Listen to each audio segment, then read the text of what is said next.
All right, this is hilarious. I just saw this on my feed, and while I'm not going to mention the person's name, you probably will eventually find out where the video came from. But the question was, why does white girl magic only work on black men? And let's get the part of that question out of the way. It's obviously false. White girl magic, is the commentator actually put it, doesn't just work on black men. It works on all men, and we all know why that is because of the white domination of the globe.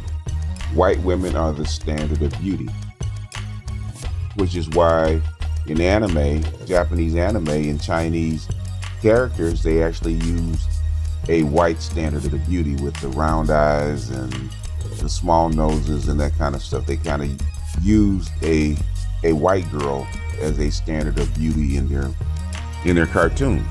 So the white standard of beauty has been promoted over the last 250 years by white men. So that is why the white girl magic works on all men, not just black ones. And I was looking in her comment sections, and the women of other ethnicities were actually telling her exactly that. If you look at Brazil, you look at Latin America, and look up La Costas, where the whiter the skin, the more desirable that trait is. Even amongst the women, white skin is desirable. That is the reason that white girl magic works on everybody, on all men. Even it works on black women, believe it or not. White girl magic works on black women. Even the commentator, I don't see no curly wig on her head. I'm just saying. Second falsehood is that while it does affect everybody, in America, the two groups that marry out least, as far as men are concerned, are white men number one, black men number two. It's verifiable. You look it up. It's claimed. Hispanic men actually marry white women more than any other group. Hispanic men, because we talk about Hispanic, they actually marry white women more than any other group. And then it falls to East Asian, and then what's called South Asian are probably second and third. No, second and third as far as marrying white women, most. So the fact that it only affects black men is false. That's what we notice more than anything else. Nobody notices when an Asian man marries a white woman. Nobody notices when a Hispanic man walks around with a white woman. Nobody notices it. Nobody even cares about it because Hispanic men are considered white. Look at Ricky Ricardo and Lucy.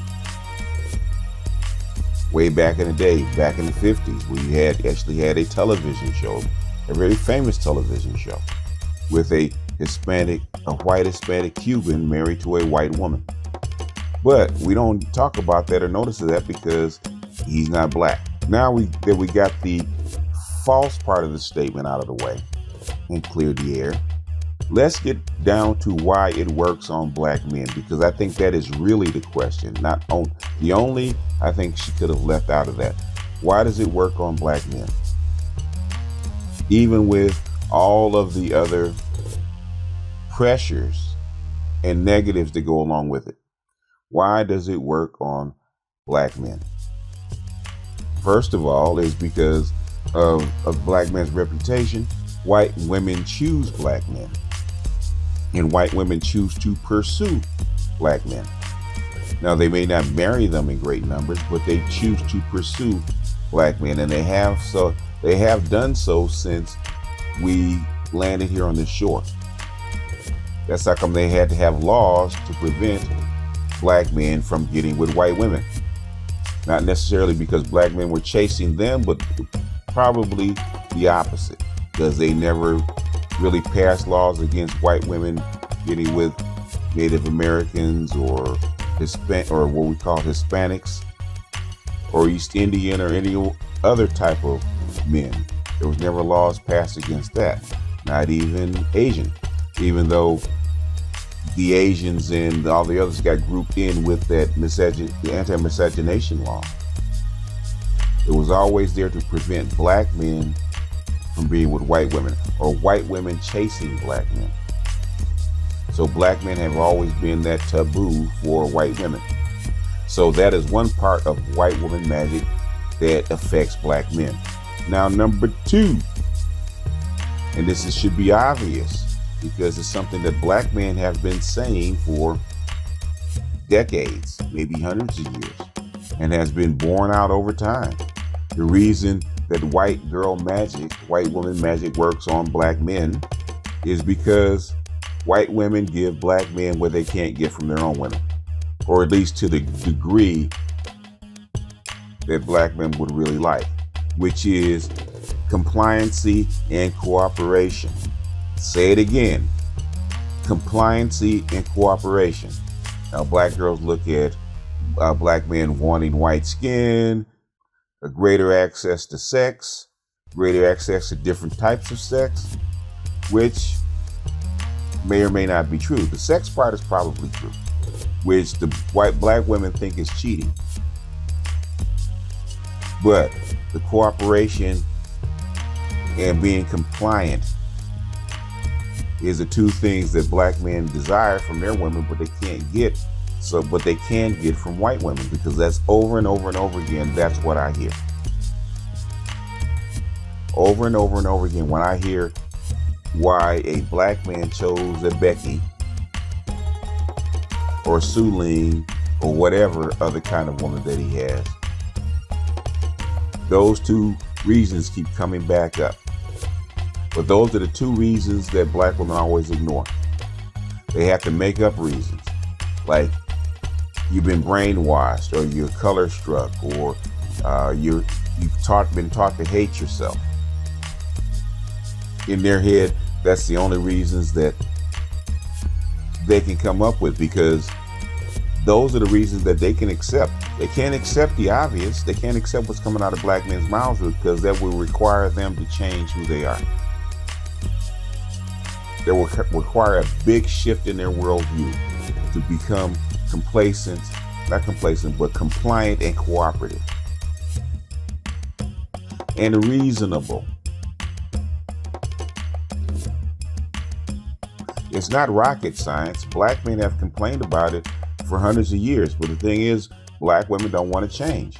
So it's better to make up something, make up a reason, than deal with the truth. I understand it, but by the same token, I don't understand it. There's always, a saying amongst black men: if you really want to get along with a black woman, you have to leave her at least once to let her know that you're serious. And unfortunately, I've had that experience throughout my whole life. You have to break up with a black woman at least once to let her know that you're serious. If you don't break up with her, she will never take you seriously. And maybe that's going to happen over the broader black male demographic, where black men are just going to have to march with their feet, and half of us is just going to have to leave black women alone and go to some other women to let black women know that we're serious. Because it doesn't matter what we say. It doesn't matter if we show it. Every time they ask us, why do black men, or some black men, it's not all, it's just actually a very small percentage, date and marry white women or women of other races? The answer always comes back the same. But for 100 years, black women deny it. And when they do accept that is the reason that you went and jumped the fence, the first thing they say is, well, those women are weak, and that's how come you wanted her, because you wanted to control that woman. And you wanted a woman that you could run over, or you just wanted a doormat that you could walk over. Everything except that I may have to change my approach to black men. Find out what Becky is doing and adopt some of it. Not all of it, but some of it. It baffles me that black men have to bribe or fight with or trick our own women into cooperating with us. And we're not even talking about the compliant part, because 99% of black women are not going to be compliant. They're just not. They're just not. They're not going to be compliant. The best that we can hope for with black women is cooperation. And most black men know that. The best that you can hope for from a black woman, if you hook up with her, is cooperation. If you can get her to cooperate with your agenda, you basically, you have to just say you're Gucci. Compliant is not going to happen. Compliant is not going to happen. Submissive, you might as well cuss her out and call her a bitch, because submission for any reason is not even on the table. Compliant, probably not going to happen. The best you can hope for is cooperation. The two main competitors for black men are white men and black women. You have to compete with white men outside the house. You got to compete with your woman on the inside of the house. That is what it is. Everybody has gone through the power struggle with black women. Hell, even lesbians talk about going through a power struggle with black women. And until black women learn how to cooperate and maybe, just maybe, be a little bit more compliant, white girl magic is going to be effective. I've heard too many stories, and I'm sure the young lady commentator has heard them too. She just refuses to accept them. She can't be. These are brainwashed, weak Negroes that are too weak to resist the spell of Becky, which is funny in itself. But that is my answer to why white woman magic actually works on black men. Anyway, with that, I'm going to jump off of here. This is BGS out, and I will see you guys on the next one.